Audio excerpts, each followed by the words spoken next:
My gold-digging daughter-in-law called a family meeting to demand that I sell the farm. Stop being selfish. We need the money. The real shock came when she found out that the will transferred the farm to.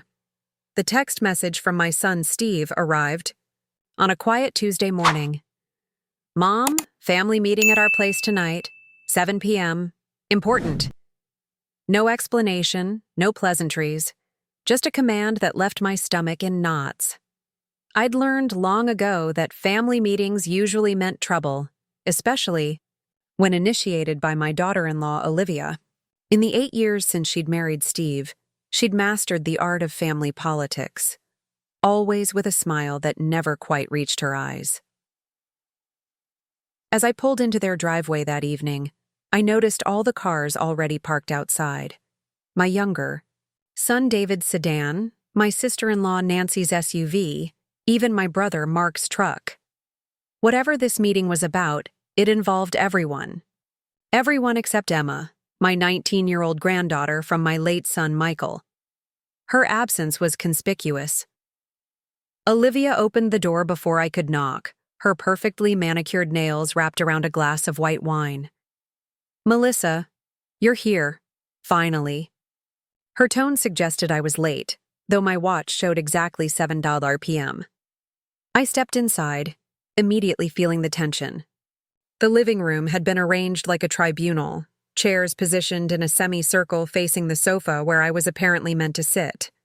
Steve paced by the fireplace, looking uncomfortable in his own home. Mom, he said, moving forward to kiss my cheek. His eyes wouldn't meet mine. Thanks for coming. Before I could ask what was happening, Olivia took control, gesturing for me to sit while she remained standing. Melissa, she began, using that condescending tone she reserved for me, as if I were a child needing simple explanations.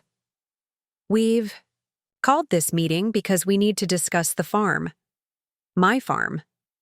The 60 acres of rolling Tennessee hills that had been in my family for 3 generations. The land where I'd buried my husband James 5 years ago, beside the old oak tree, where we'd shared our first kiss as teenagers. What about it? I asked, though the sinking feeling in my chest already told me where this was headed. We think it's time you sold it, Olivia stated flatly. It's far too much for a woman your age to manage alone.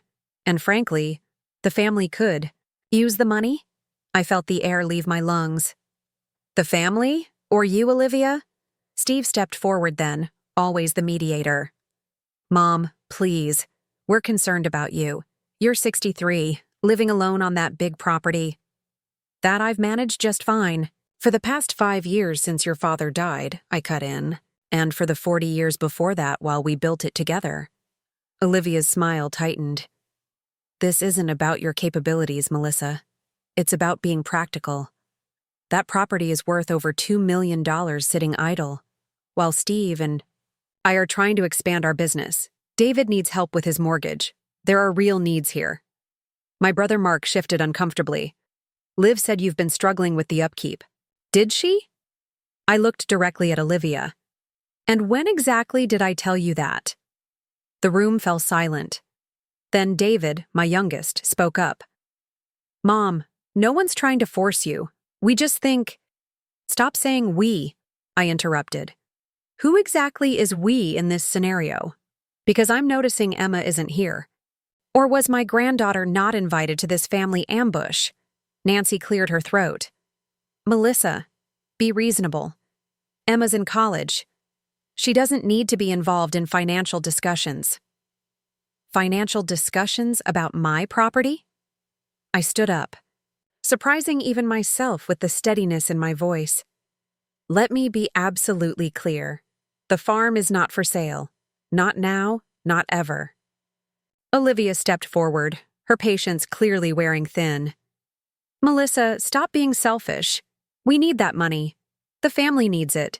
You're just one person holding on to a massive property out of— What? Sentimentality? That word, selfish, hit me like a physical blow. After everything I'd sacrificed for this family, After raising 3 sons largely alone while James worked multiple jobs to keep the farm, after nursing him through cancer, after supporting Steve through his failures and restarts. Selfish? I looked around at their faces, some uncomfortable, some determined, and suddenly saw what this was. A coordinated attack orchestrated by Olivia. "You want to talk about my farm?" I said finally, my voice deadly calm. "Fine, let's talk about it. That land has been in my family since my grandfather cleared it with his bare hands in 1932. Your father and I paid off the last mortgage by working ourselves to the bone. And yes, I've already made arrangements for what happens to it when I'm gone." Olivia leaned forward, suddenly interested. "What arrangements?" I reached for my purse, pulling out the folded paper I'd brought just in case. Something told me I might need it tonight. "My will is already finalized. The farm transfers directly to Emma upon my death." The silence that followed was deafening. Steve's face drained of color.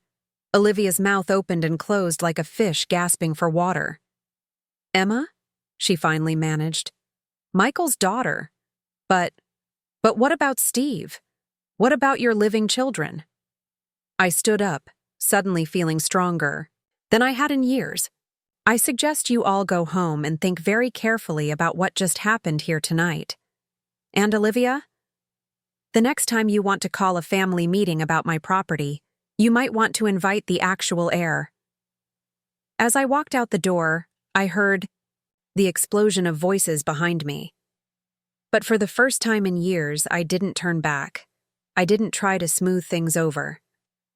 I just kept walking, straight and tall, back to my car and the road that would take me home, to the land that belonged to my past, my present, and now secured for my future.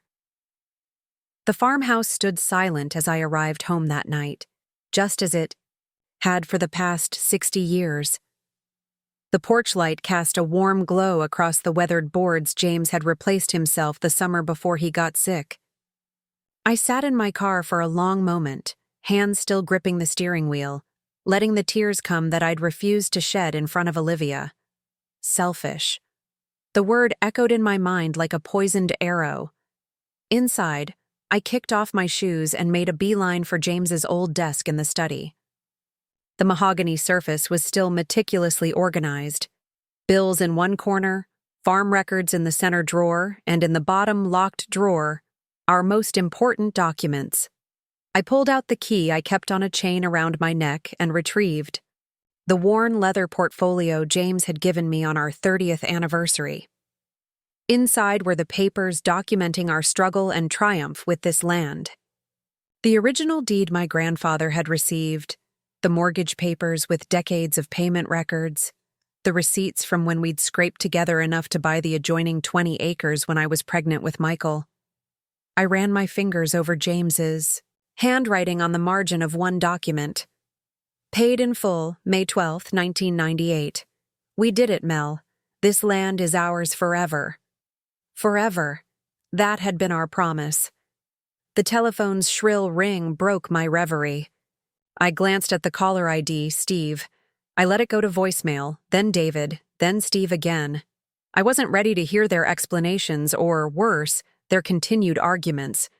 When the phone rang a 4th time, I finally answered, expecting another family member. "Melissa, it's Emma. Are you okay? My sweet Emma, Michael's daughter. The spitting image of her father with the same gentle spirit that seemed to skip generations, missing Steve entirely. I'm fine, sweetheart. Just a long day." Uncle Steve called. "Me," she said, her voice cautious. He was acting weird, asking if you'd talked to me about the farm recently. So it had begun already. The campaign to undo my decision. Did he mention the family meeting tonight? "No," she said slowly. "What happened?" I sighed, suddenly feeling every one of my 63 years. "Nothing you need to worry about right now. How are your classes?" She let me change the subject, chatting about her biology major and her part-time job at the campus garden center. Emma had always loved growing things, just like her grandfather, just like me.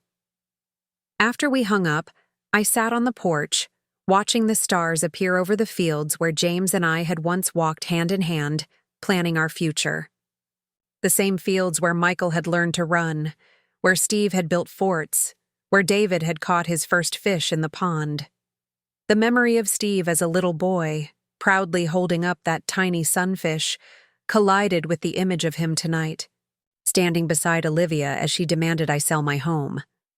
How had we come to this? My phone buzzed with a text message. "Mom, we need to talk. Olivia didn't mean to upset you. She's just trying to help the family." I didn't respond. Sleep eluded me that night. At dawn, I did what I always did when troubled. I put on my work boots and headed out to check the fences. Physical labor had always cleared my mind. I was mending a loose post when a sleek SUV pulled up the long driveway. Olivia stepped out, looking entirely out of place in her designer jeans and silk blouse. She'd never once helped with farm work in all the years she'd been married to Steve. "Melissa," she called, picking her way carefully across the field. "I thought we could talk, woman to woman," I continued hammering. "I think you said enough last night." She reached me, standing awkwardly as if afraid the dirt might leap onto her expensive clothes. "I wanted to apologize for how things went. We should have approached it differently." "You mean you should have been more subtle about trying to take my home?" Her smile tightened. "That's not fair. We're family. We're trying to help you while also addressing some pressing needs." I set down my hammer and faced her directly. "What pressing needs, Olivia? Steve's business is doing fine. David has a good job. What's this really about?" Something flickered in her eyes. Irritation, maybe fear. "The business isn't doing as well as you think. We've had to take out loans, and there's an opportunity to expand, but we need capital. So get a business loan. That's what banks are for. We've already leveraged everything we can." She glanced away. "Besides, it doesn't make sense for you to keep this huge property when the money could help all of us." "All of us? Or just you and Steve?" Her facade cracked slightly. "Don't act like you don't have favorites. Everyone knows Emma is your precious golden child, even though she's barely family anymore." I felt a surge of anger so potent it nearly took my breath away. "Emma is my granddaughter, Michael's child. She will always be family." "And what about your living children? Don't they deserve something? Steve has stood by you for years, and this is how you repay him?" I picked up my tools, done with the conversation. "I think you should leave." "We're not finished discussing this," she insisted, following me as I walked back toward the barn. "Yes, we are. And Olivia?" I turned to face her. "I know about the gambling debts." Her face paled. "What are you talking about?" "James's cousin, Marcus, works at the Grand Casino in Tunica. He called me 3 months ago, concerned about how much money you were losing. Said you'd been there almost every weekend since Christmas." She stepped back as if I'd struck her. That's private." "Nothing's private in small towns, Olivia. Is that what this is really about? You need my farm to pay off your debts before Steve finds out?" The look on her face told me everything. Not just gambling then. Steve didn't know. This was worse than I'd thought. "You don't understand," she whispered, her confident demeanor crumbling. "If Steve finds out, then I suggest you start being honest with him instead of orchestrating family meetings to pressure me into selling my home." The distant sound of another car coming up the driveway interrupted us. We both turned to see Steve's truck approaching. "Mom," he called as he got out. "I've been calling you all night." I glanced at Olivia, whose face had quickly composed itself back into its usual controlled mask. "Your wife and I were just having a chat about family priorities," I said. "And about honesty." Steve looked confused, glancing between us. "What's going on?" Olivia quickly slipped her arm through his. "Nothing important. I just came to smooth things over after last night." Her voice was honey-sweet again, all traces of our confrontation hidden. "But your mother isn't being very receptive." Steve frowned at me. Mom, we're just trying to help. You can't keep shutting us out. In that moment, looking at my son, so intelligent in some ways, so blind in others, I realized the battle ahead would be harder than I'd thought. It wasn't just about the farm anymore. It was about saving my family from the poison that had been slowly spreading through it, weakening the roots that should have held us all together. I'm not shutting you out, Steve, I said quietly. I'm standing my ground. There's a difference. As they drove away, I looked out over the fields stretching toward the horizon. This land had weathered droughts, floods, and storms over generations. It had endured. And so would I. 2 weeks passed, and the tension that began at that family meeting spread like wildfire. Steve's visits, once regular Sunday affairs, dwindled to brief, awkward phone calls. David, always the peacemaker, tried to stay neutral, but I could hear the strain in his voice when we spoke. The grandchildren, Steve's 2 boys, hadn't been by since the confrontation. Their absence left a hollow ache in my chest. I was weeding the vegetable garden when Nancy's car pulled into the driveway. My late husband's sister had always been kind to me, if a bit too eager to please everyone. She stepped out, clutching, her purse like a shield. Thought I'd stop by, she said, forcing brightness into her voice. See how you're doing. I brushed the dirt from my knees and stood. I'm fine, Nancy. You want some tea? In the kitchen, she fidgeted with her cup, avoiding my eyes. Melissa, everyone's worried about you. Everyone? I raised an eyebrow. Or Olivia. Nancy sighed. You know how family is. We just want what's best for everyone. And selling my home is what's best for everyone? I set my cup down harder than intended, tea sloshing over the rim. Nancy, this isn't just property. This is my life. I know, but... She hesitated. Steve says you're isolating yourself, and there are concerns about, well, about your decision-making. I went cold. My decision-making? She looked uncomfortable. Olivia mentioned you've been acting erratically, making sudden changes to your will, threatening people about gambling debts. So that was Olivia's play. Paint me as unstable, vindictive. Turn the family against me by twisting the truth. Nancy, look at me. Do I seem erratic to you? Unstable?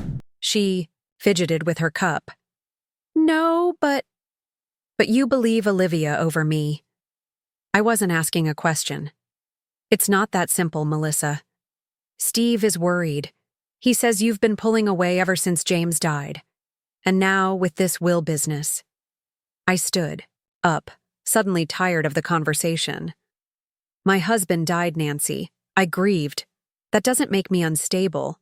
After she left, I called my lawyer, Martha Ellis.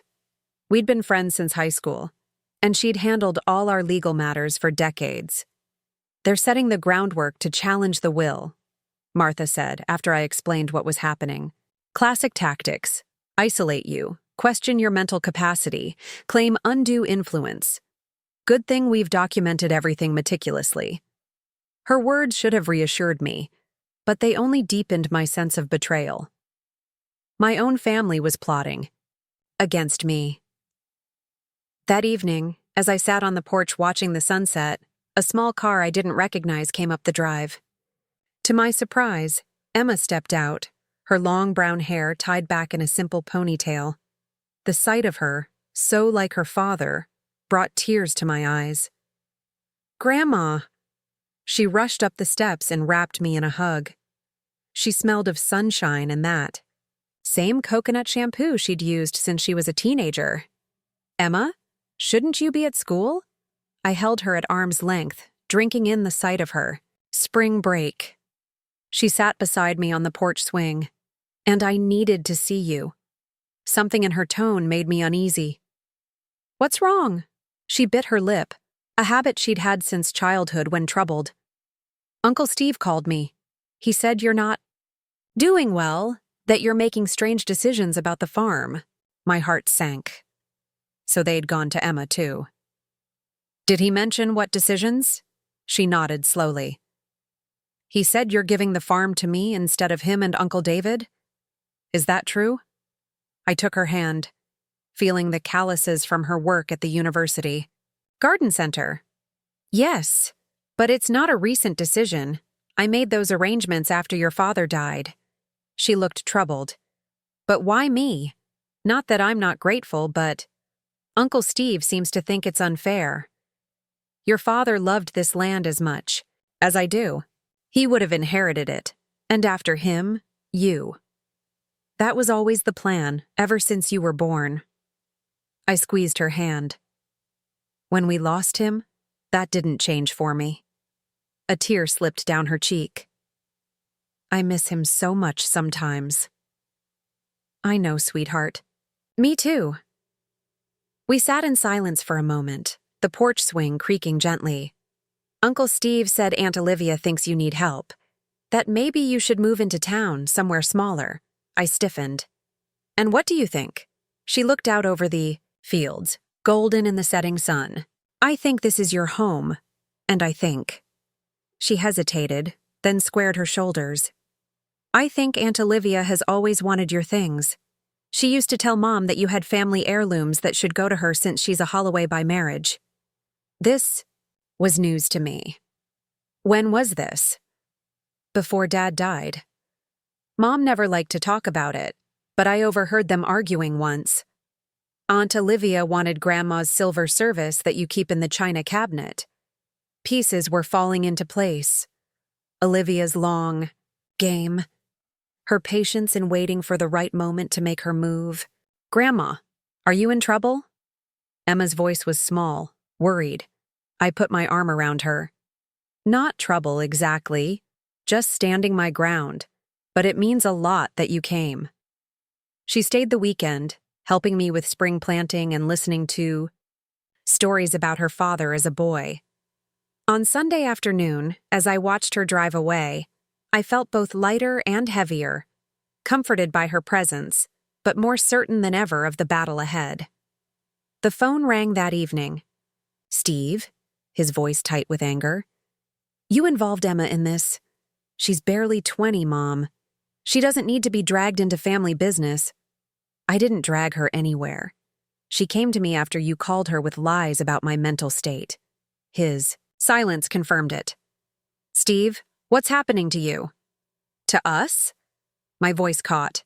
Your father would be heartbroken to see this. Don't bring Dad into this, he snapped. This is about you refusing to be reasonable. No, I said quietly. This is about Olivia's gambling debts and your unwillingness to see the truth. He hung up without another word. That night, I couldn't sleep. I walked the perimeter of the house, checking locks, feeling a sense of siege. In the study, I opened James's old gun cabinet and took out the shotgun he'd taught me to use decades ago for snakes and coyotes. I checked that it was loaded, then placed it back carefully. Not for wildlife this time, for protection against a different kind of predator, the kind that came with smiles and family ties, the kind that would take everything if I showed weakness. For the first time in my life, I was truly afraid in my own home. The first hint of autumn tinged the air one morning as I collected eggs from the hen house. 3 months had passed since the family meeting, 3 months of escalating tension. Steve now called only to argue. David avoided taking sides by avoiding me altogether. Nancy and my brother Mark had fully aligned with Olivia's version of events, that I was a stubborn old woman who needed help with decisions. I'd taken to documenting everything, keeping a journal of every interaction, recording phone calls after Martha advised me it was legal in Tennessee. The isolation was wearing on me, though I'd never admit it to anyone. I was so absorbed in my thoughts that I didn't notice the truck coming up the drive until it was nearly at the house. I tensed, recognizing Harold Jenkins's old Ford. Harold had been James's best friend since grade school, though I hadn't seen much of him since the funeral. He'd moved to Nashville years ago to practice law. Melissa Holloway, he called, stepping out with a groan that spoke of aging joints. Still, the earliest riser in the county, I see. Despite everything, I smiled. Harold, what brings you back to these parts? He glanced around the farm, his eyes lingering on the well-maintained fences, the tidy barn. Heard some disturbing news from Marcus down at the casino. Thought I should check on you. My heart sank. Marcus, James's cousin who had first tipped me off about Olivia's gambling. You better come inside. At the kitchen table, Harold declined coffee but accepted water. He'd aged since I'd last seen him, more gray in his beard, deeper lines around his eyes. But his gaze was as sharp as ever. Marcus says your daughter-in-law is in deep. 30, maybe 40,000 in markers. I inhaled sharply. That much? He told me she was gambling, but not the amounts. Harold nodded grimly. Been getting worse. Last weekend she was there until dawn, trying to win back what she'd lost. Does Steve know? Don't think so. She's been careful. Using cash, keeping separate accounts. He studied me. But that's not all I heard. Word is, there's talk about your competency, about having you declared incapacitated. Though I'd suspected as much, hearing it confirmed made my blood run cold. On what grounds? Grief-induced instability, poor decision-making, paranoia. He counted off on his fingers. Standard playbook when someone wants control of assets. I pushed away from the table, pacing the worn linoleum floor. I've been so stupid, Harold. I thought they'd give up, that Steve would see through her eventually. Harold's voice softened. You're not stupid, Mel. You're just someone who expects better from family. James was the same way. The mention of my husband's name brought a fresh wave of grief. What would he do in my position? Fight, I whispered to myself. Then, louder. I need to fight back. Harold smiled, and for a moment I saw the young man who'd stood beside James at our wedding. That's what I came to hear, and I'm going to help you. Over the next few hours, Harold and I developed a strategy. As a retired lawyer who specialized in elder law, he knew exactly what Olivia and Steve might try, and how to counter it. First, we document your competency, he said, making notes in a small leather notebook. I'll arrange for an independent evaluation with a geriatric specialist in Nashville. No local doctors who might have connections to your family. I nodded, grateful for his expertise. Second, we secure the property legally. I know Martha drew up your will, but we should consider a trust. Makes it harder to contest. What about Emma? I asked. I don't want her dragged into this ugliness. Harold considered this. She's the rightful heir, Mel. At some point she'll need to be involved. But we can protect her. As the day progressed, I felt something I hadn't in months. Hope. A plan was forming, a way to protect what mattered most. Harold stayed for dinner, and we reminisced about James, about the good years when our children were young and life seemed simpler.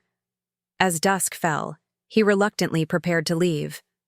I've got a hotel in town, he said, declining my offer of the guest room. I'll be around for a few days, making arrangements. But Mel... His expression grew serious. Be careful. People get desperate when money's involved. After he left, I sat on the porch in the gathering darkness, feeling both strengthened and wary. Having an ally lifted my spirits, but Harold's warnings had also frightened me. The next morning, I drove into town for supplies, something I hadn't done in weeks, preferring to avoid the gossip that inevitably swirled in small communities. But Harold's visit had emboldened me. At the hardware store, I felt the stares, heard the whispers. Old Mrs. Holloway, losing her mind. Poor Steve, having to deal with his difficult mother. I held my head high, ignoring them. As I loaded bags into my truck, a voice called my name. I turned to find Pastor Williams approaching, his kind face concerned. Melissa, good to see you. We've missed you at church. I managed a smile. Been busy with the farm. You know how it is. He nodded, though we both knew my absence had more to do with avoiding Olivia, who'd suddenly become very involved in church activities. Another part of her campaign, no doubt. Olivia mentioned you've been struggling. The prayer circle has been concerned. I stiffened. Did she? And what exactly did she say I was struggling with? His expression grew uncomfortable. Just grief, difficulty adjusting, making some concerning decisions. Like not selling my farm to pay for her gambling debts? The words slipped out before I could stop them. Pastor Williams blinked in surprise. I don't know anything about that. No, I don't suppose Olivia included that in her prayer requests. I softened my tone, seeing his genuine confusion. Pastor, I appreciate the concern, but I'm fine. What I'm struggling with isn't grief. It's family members who want what isn't theirs to take. Back at the farm, I found a car in the driveway, an unfamiliar silver sedan with rental plates. For a moment, fear gripped me. Then the driver's door opened, and Emma stepped out. "Surprise!" she called, waving. "I got a few days off from my research project." I hugged her tightly, relief washing over me. What a wonderful surprise. Inside, as we unpacked groceries, Emma's expression grew serious. "Grandma, Uncle Steve called me again. He said you've been meeting with lawyers, that you're acting paranoid." I set down a can of beans with deliberate care. "Did he mention why? I might need a lawyer?" She shook her head.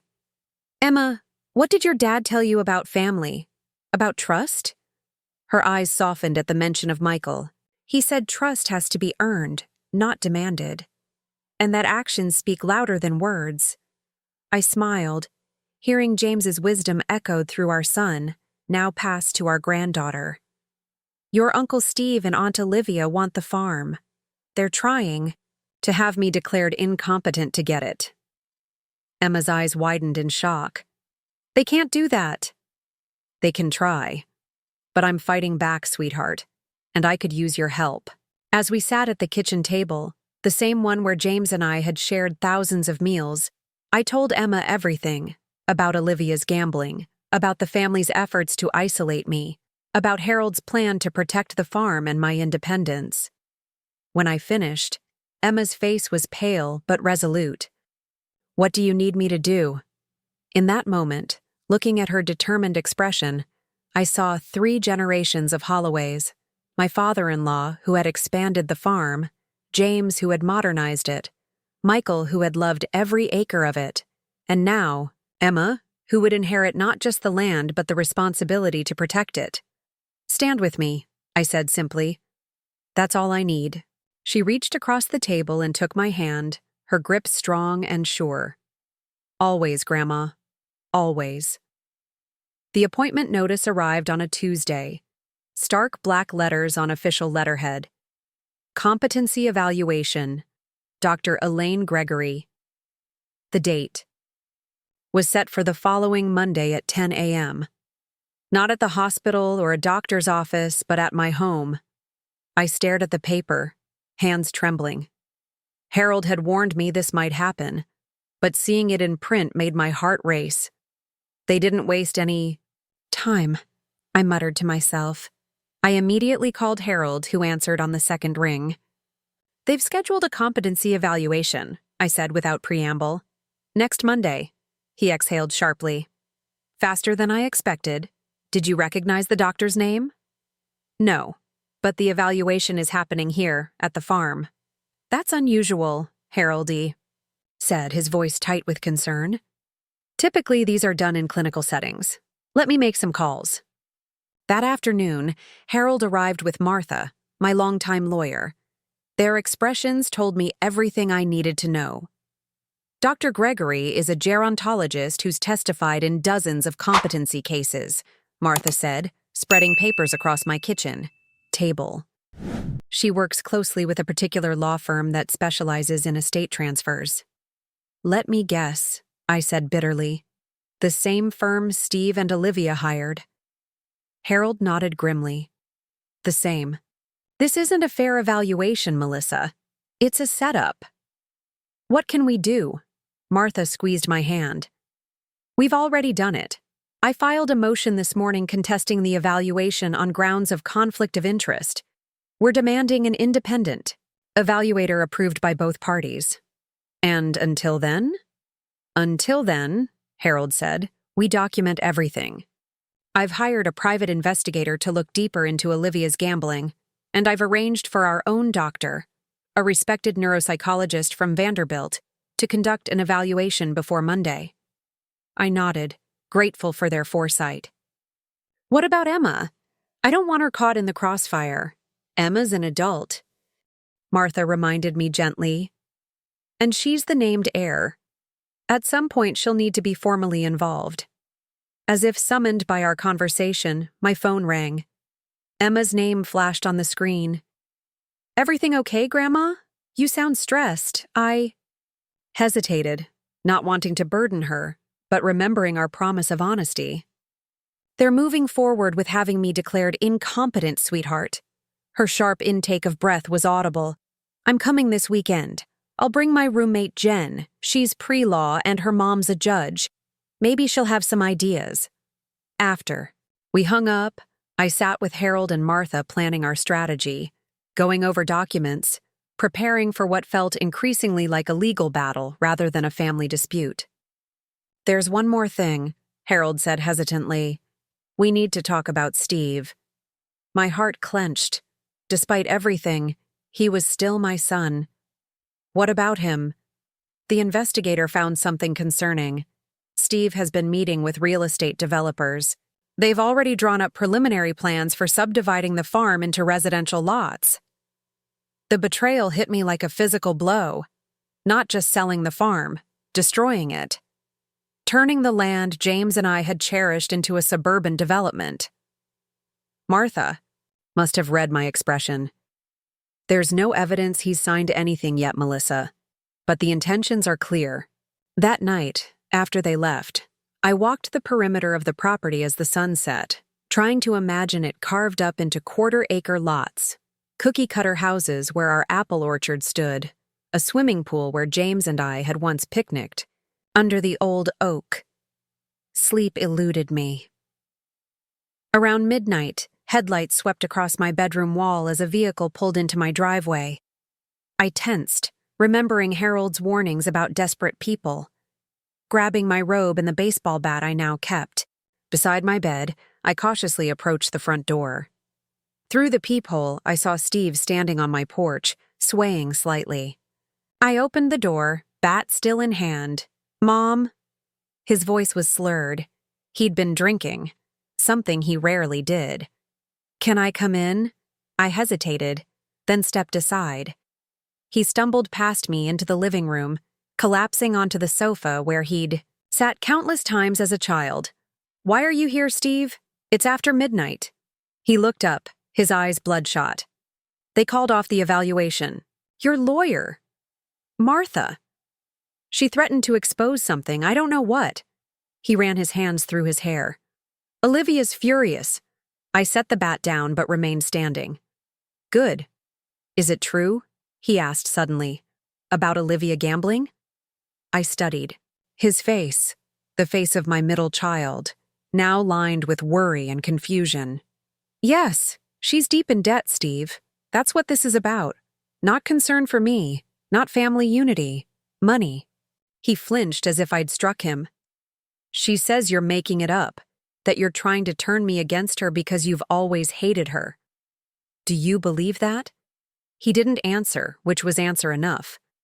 Steve, I've never hated Olivia. I've been disappointed by her behavior, concerned about her influence on you. But this isn't about my feelings toward her. It's about the truth. He stood suddenly, pacing the room like a caged animal. You don't understand. We need money. The business is struggling, and now with the gambling debts. So you decided to take my home? To have me declared incompetent? It wasn't like that at first, he protested weakly. We just wanted you to sell. The incompetency thing. That was when you refused. And the developers? The plans to subdivide the farm? His head snapped up, shock written across his face. How did you? I have people looking out for me too, Steve. Did you think I would just roll over and let you take everything your father and I built? He sank back onto the sofa, head in his hands. I didn't want it to be this way.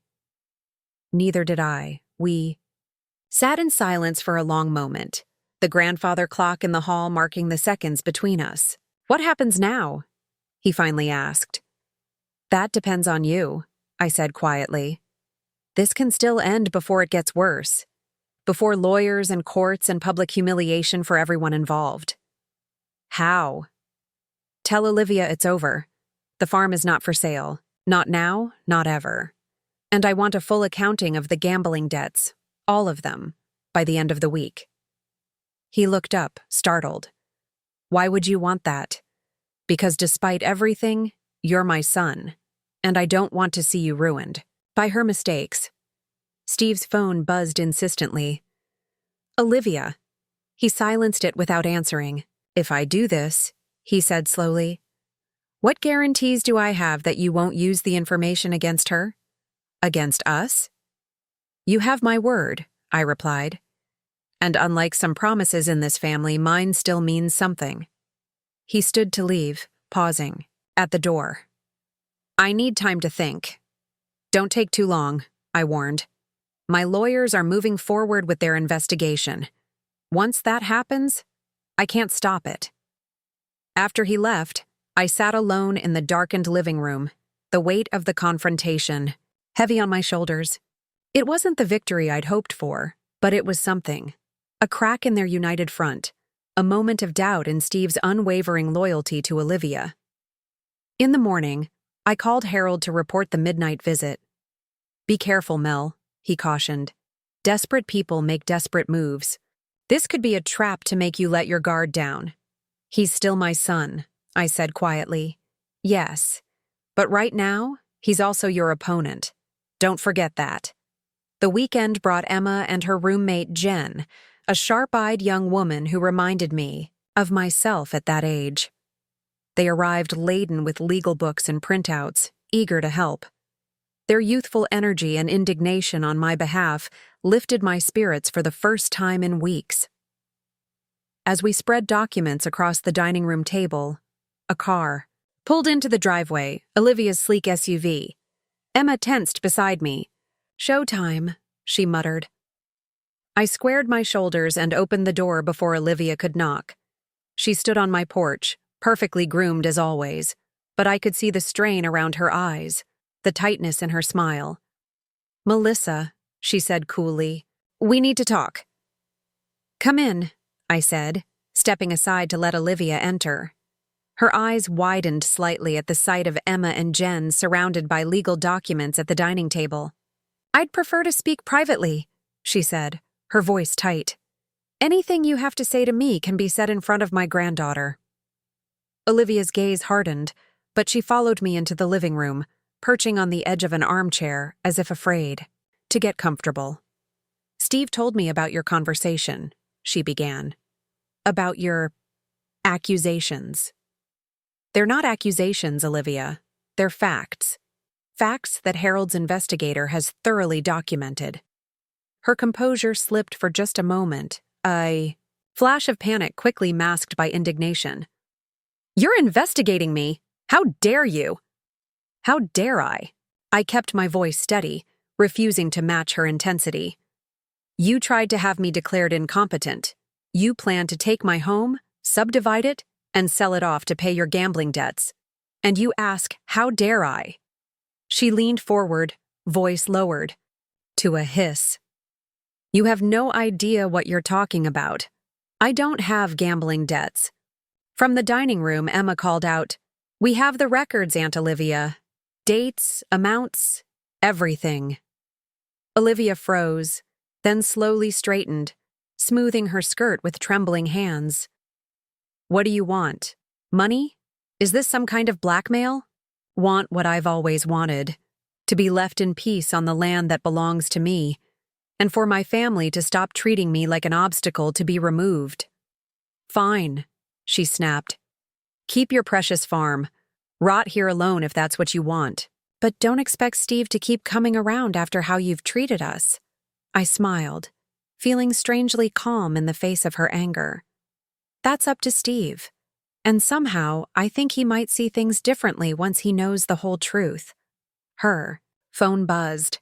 She glanced at it, then stood abruptly. "This isn't over, Melissa." "Yes, it is." I followed her to the door, watching as she stalked to her car. As she pulled away, Emma came to stand beside me, slipping her arm around my waist. "You okay, Grandma?" I nodded, surprised to find it was true. "I am."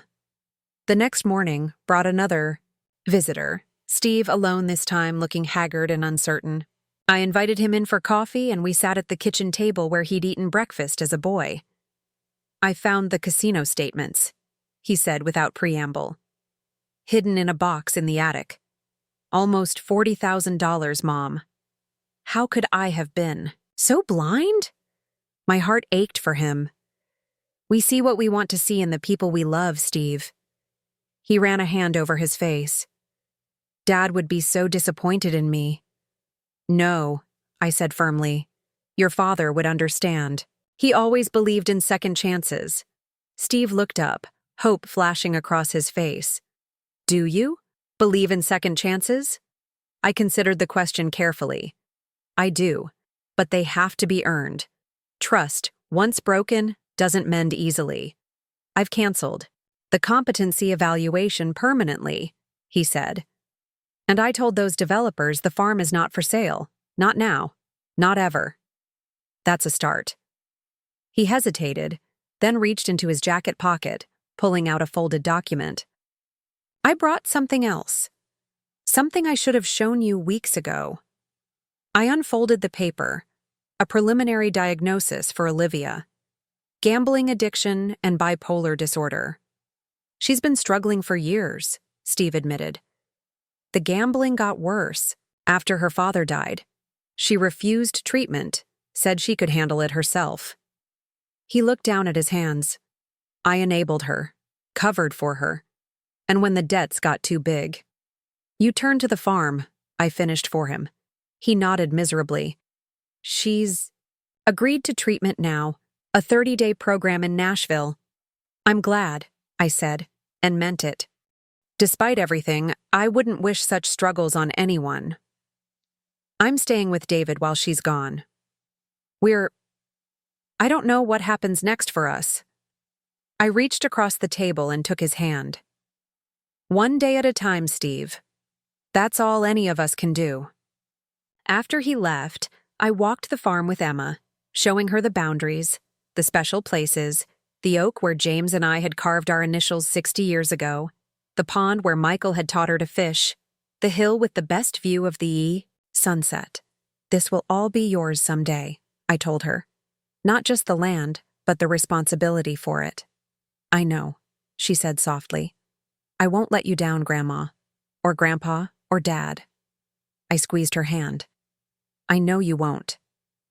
The months that followed brought healing, though not without setbacks. Olivia completed her treatment program and began attending Gamblers Anonymous meetings. Steve and I rebuilt our relationship slowly, carefully, with clear boundaries. David, seeing the tide turn, started visiting regularly again, bringing his children to help with the fall harvest. Harold stayed in touch, checking in often, becoming a dear friend in the process. Emma spent her school breaks at the farm, learning everything I could teach her about the land, about our history. 1 year to the day after that fateful family meeting, I hosted a different kind of gathering, a harvest dinner on the wide farmhouse porch. Harold was there, and Martha and Emma with her roommate Jen. David came with his wife and children. Even Nancy and Mark attended, sheepish, but welcomed. Steve arrived last, alone. Olivia had moved to Florida to be near her sister, their marriage another casualty of the past year's events. He seemed lighter somehow, more like the son I remembered from before. As we gathered around the table laden with food grown on our land, I looked at the faces of my family, damaged, imperfect, but healing. The setting sun bathed the fields in golden light, the same light that had fallen on this land for generations of Holloways. "Before we eat," I said, rising to my feet, glass in hand, "I want to propose a toast." Everyone quieted, looking up expectantly. "To this land," I began, "which has sustained our family through good times and bad. To those who are gone, but never forgotten." My voice caught as I thought of James, of Michael, whose legacy lives on in every acre, and to the future, which is bright as long as we remember what truly matters. "To the land," they echoed, raising their glasses. Later, as stars appeared in the darkening sky, Emma found me sitting alone on the porch swing. "You did it, Grandma," she said, settling beside me. "You saved the farm." I smiled, thinking of all that had transpired. We saved it, together, and more importantly, we saved our family, or at least began to. Do you ever think about what would have happened if you'd given in? If you'd sold it? I looked out over the dark shapes of the fields, the trees silhouetted against the night sky. Sometimes. But then I remember what your grandfather always said. This land isn't just soil and trees and crops. It's our past and our future all in one place. She leaned her head on my shoulder, just as she had as a little girl. "I'm going to take care of it, Grandma. I promise." "I know you will, sweetheart. I've never doubted that."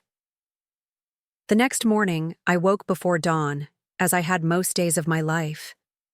I pulled on my boots and jacket and walked out to the highest point on our property, where James and I had often come to watch the sunrise. The eastern sky lightened slowly, stars fading as bands of pink and gold stretched across the horizon. I thought of the battles fought and won over this piece of earth, of the family torn apart and slowly mending, of the future generations who would walk these fields long after I was gone. This land had seen it all: birth and death, joy and heartbreak, betrayal and redemption. It had witnessed the best and worst of the Holloway family, and still it endured, as steady and faithful as the sunrise. As the first rays broke over the distant hills, I felt James's presence beside me, as real and comforting, as if he stood there in flesh and blood. I could almost hear his voice in the morning breeze. "We did it, Mel. We kept our promise. This land is ours forever." "Forever," I whispered back, as the new day dawned bright and full of possibility over the land of my ancestors. And for the first time in a very long time, I felt completely at peace.